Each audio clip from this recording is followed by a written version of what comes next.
শুরুতেই সংবাদ শিরোনাম, পরে বিস্তারিত। পাতানো নির্বাচন হলে মেনে নেবে না জামায়াত। প্রধান উপদেষ্টা সহ সব উপদেষ্টার সম্পদ বিবরণী প্রকাশ।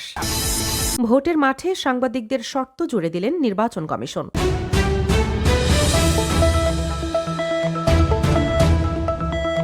শুনছিলেন সংবাদ শিরোনাম, এবার বিস্তারিত। পাতানো নির্বাচন হলে মেনে নেবে না জামায়াত। প্রশাসনের একটি অংশ পক্ষপাতমূলক আচরণ করছে অভিযোগ করে জামায়াত ইসলামীর সহকারী সেক্রেটারি জেনারেল এহসানুল মাহবুব জুবায়ের সতর্ক করেছেন, কোনো ধরনের পাতানো নির্বাচন হলে তা মেনে নেবে না তার দল। মঙ্গলবার জামায়াতের কেন্দ্রীয় কার্যালয়ে ইউরোপীয় ইউনিয়নের নির্বাচনী পর্যবেক্ষক দলের সঙ্গে বৈঠক শেষে গণমাধ্যম কর্মীদের তিনি এসব কথা বলেন। এর আগে সকাল 11টার দিকে জামায়াতের আমিরের সঙ্গে সাক্ষাৎ করতে ইইউর 16 সদস্যের একটি প্রতিনিধি দল আসে। ঘণ্টাব্যাপী এই বৈঠকে প্রতিনিধি দলটি নির্বাচনের প্রস্তুতি এবং কোনো ধরনের হুমকি বা থ্রেট আছে কিনা সে বিষয়ে জানতে চায়। বৈঠক শেষে এহসানুল মাহবুব জুবায়ের বলেন, নির্বাচনে লেভেল প্লেয়িং ফিল্ড বা সমতল ভূমির ঘাটতি আছে। প্রশাসনের উচ্চ পর্যায়ের একটি অংশ পক্ষপাতিত্ব করছে। এখান থেকে বের হয়ে না এলে জামায়াত তাদের অবস্থান হারাবে। একই সঙ্গে নির্বাচন কমিশনকে দুর্বল মনে হচ্ছে উল্লেখ করে তাদের আরও দায়িত্বশীল হওয়ার তাগিদ দেন তিনি।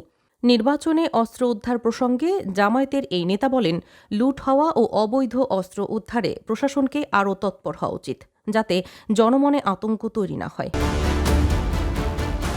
এ সময় তিনি অভিযোগ করেন, জামায়াতের নির্বাচনী কার্যক্রমে বাধা ও হয়রানি করা হচ্ছে এবং 15 নির্বাচনী অফিসে আগুন দেওয়ার ঘটনা ঘটেছে।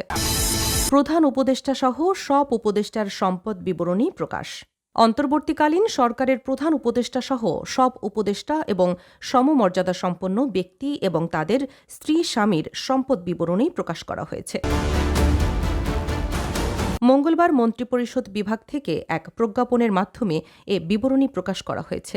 প্রজ্ঞাপনে বলা হয়েছে, মন্ত্রিপরিষদ বিভাগ থেকে 2024 সালের 1 অক্টোবর জারি করা প্রজ্ঞাপন অনুযায়ী অন্তর্বর্তীকালীন সরকারের উপদেষ্টা এবং সমমর্যাদা সম্পন্ন ব্যক্তিবর্গ এবং তাদের স্ত্রী স্বামীর 30 জুন 2024 এবং 30 জুন 2025 তারিখের সম্পদ বিবরণী প্রকাশ করা হল। 2024 সালের আগস্টে দায়িত্ব গ্রহণের 2 সপ্তাহের মাথায় জাতির উদ্দেশ্যে দেওয়া ভাষণে প্রধান উপদেষ্টা অধ্যাপক মোহাম্মদ ইউনূস প্রতিশ্রুতি দিয়েছিলেন, দ্রুততম সময়ের মধ্যে তার সরকারের সব উপদেষ্টার সম্পদের বিবরণ প্রকাশ করা হবে।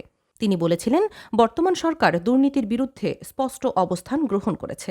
আমাদের সব উপদেষ্টা দ্রুততম সময়ের মধ্যে তাদের সম্পদের বিবরণী প্রকাশ করবেন। পর্যায়ক্রমে এটি সব সরকারি কর্মকর্তাদের ক্ষেত্রেও নিয়মিত ও বাধ্যতামূলক করা হবে। ভোটের মাঠে সাংবাদিকদের শর্ত জুড়ে দিলেন নির্বাচন কমিশন। ত্রয়োদশ জাতীয় সংসদ নির্বাচন ও গণভোট আগামী 12 ফেব্রুয়ারি অনুষ্ঠিত হবে।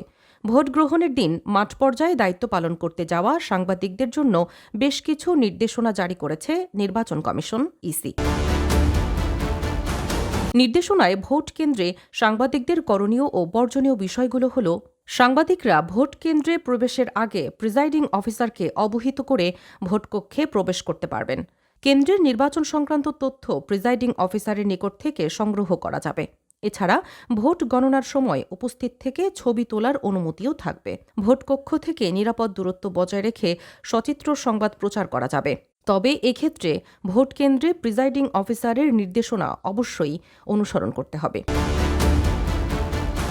নির্বাচনের মাঠে 3টি কাজ করতে পারবেন সাংবাদিকরা, বলেছেন নির্বাচন কমিশন, এবং করা যাবে না এমন 6টি কাজ, যেমনটি হল, কোনোভাবেই গোপন ভোট দান কক্ষে প্রবেশ করা বা সেখানে ছবি তোলা যাবে না।